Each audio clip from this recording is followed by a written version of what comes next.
deuxième partie de vidéo sur le mindset, c'est-à-dire l'état d'esprit. Et on va voir ensemble comment travailler son mindset. Je vais vous donner 5 clés pour travailler son mindset et booster ses résultats. En 1, fixer un objectif chiffré. En 2, travailler sa confiance en soi. En 3, s'affranchir du regard des autres. En 4, gérer ses émotions. Car gérer ses émotions, ça s'apprend. En 5, se mettre en action active. Donc pour travailler en allant un petit peu plus loin sur son mindset, il va falloir être volontaire. Être volontaire, c'est dire oui à toutes les portes ou les opportunités qui vont s'offrir à vous. Être vulnérable. Donc la vulnérabilité, ce n'est pas du tout une faiblesse. Donc soyez vulnérable et ça va vous permettre d'être beaucoup plus authentique sur vous-même. Allez-y à fond. Si on vous propose des formations pour développer encore plus vos compétences, allez-y à fond. Donnez-vous du temps, donnez-vous les moyens d'y arriver. Et gardez une attitude décontractée. En gardant une attitude décontractée, vous serez beaucoup plus confiant envers vous-même et d'autres personnes en face vont avoir cette confiance envers vous-même. Et plus vous serez une personne confiante, plus on va vous considérer comme une référence. Changez son mindset en choisissant ses pensées. Et pour cela, ça va se dérouler en 4 étapes. La première étape, prendre conscience des pensées automatiques qui vous bloquent dans votre évolution. Analyser ces pensées et prendre conscience des résultats que créent nos pensées. L'étape 2, s'écouter et vivre ses émotions et comprendre ses besoins. L'étape 3, trouver une pensée plus utile que l'on croit déjà. Et enfin, l'étape 4, ancrer cette nouvelle pensée que vous avez choisie. Quels sont les 4 états d'esprit? On a la pensée aléatoire, on a l'esprit concentré, on a la méditation focalisée et la méditation sans effort. Je vais vous donner aussi des noms dont la plupart d'entre vous ne connaissent pas forcément. Car ces noms-là, c'est défini dans les textes de yoga pour les adeptes de yoga. Donc au niveau de la pensée aléatoire, c'est du Kankalata. Au niveau de l'esprit concentré, l'Ekagrata, la méditation focalisée, le Dharana et la méditation sans effort, le Dhyana.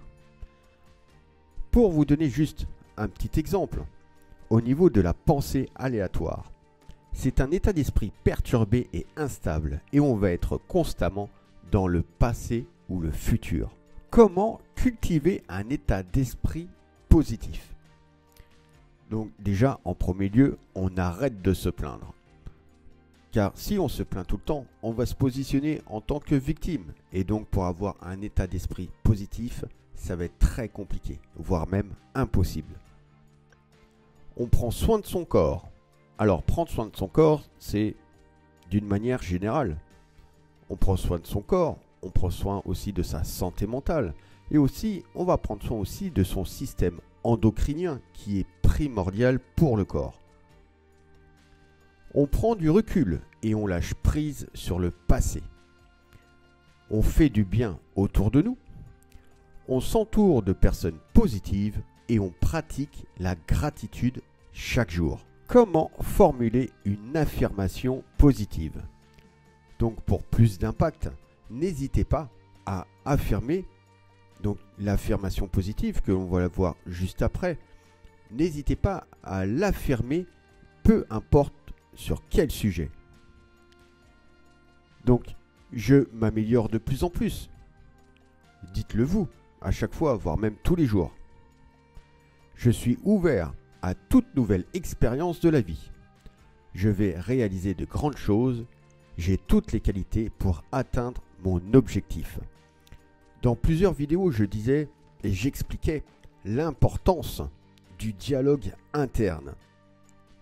Et plus on aura un dialogue interne positif, plus on aura un mindset, donc un état d'esprit fort, et plus on va avoir confiance en soi-même, et plus on aura une meilleure estime de soi-même. Donc plus on va avoir des pensées négatives, donc des pensées et un dialogue interne négatif, plus on va avoir un état d'esprit, donc un mindset relativement assez faible. Et plus on va avoir des pensées positives envers soi-même, plus notre état d'esprit sera plus fort. Et lorsqu'on aura un état d'esprit relativement assez faible et un dialogue interne négatif, on va développer des croyances limitantes. C'est-à-dire que vous allez vous bloquer dans votre évolution par rapport à vos croyances. Et on pourrait trouver aussi des phrases comme « entreprendre, c'est risqué ». Si vous ne prenez pas de risque, vous ne pourrez jamais entreprendre. Et vous ne saurez jamais si vous allez aller à votre réussite ou atteindre votre objectif. Il est difficile de réussir. Bien sûr, une croyance limitante et ça va vous bloquer. Vous serez dans l'incapacité à franchir le cap. Je ne suis pas très intelligent. Je ne suis pas très créatif. Et j'en passe et bien d'autres. Lorsque vous avez un mindset faible, on va dire un mindset fixe, si vous avez suivi la première vidéo, et si vous avez l'envie et cette motivation et détermination d'avoir un état d'esprit plus fort, donc on dit un mindset de croissance, forcément et inconsciemment, vous allez reprogrammer votre cerveau. Pour ceux qui le souhaitent, on peut reprogrammer son cerveau en 10 étapes. La première étape, prendre conscience de ses pensées, qui est très important, voire même primordial. En 2, fixer un objectif. En 3, retenir que le positif. En 4, pratiquer la visualisation. En 5, méditer.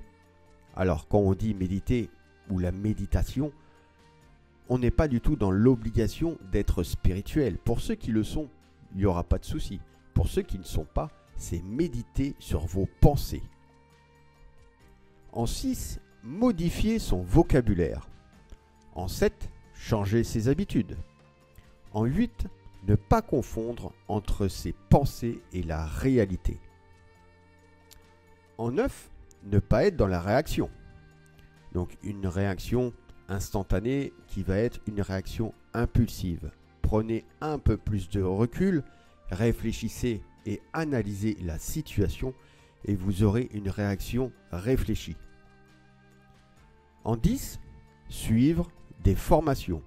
Suivre des formations, peu importe le sujet, peu importe le domaine, mais suivez des formations. On est à la fin de cette deuxième partie de vidéo et dernière partie du mindset, donc l'état d'esprit. J'espère que vous avez pris conscience de l'importance de votre état d'esprit, que ça soit un mindset de croissance ou que ça soit un mindset fixe. Je vous dis à bientôt pour d'autres vidéos.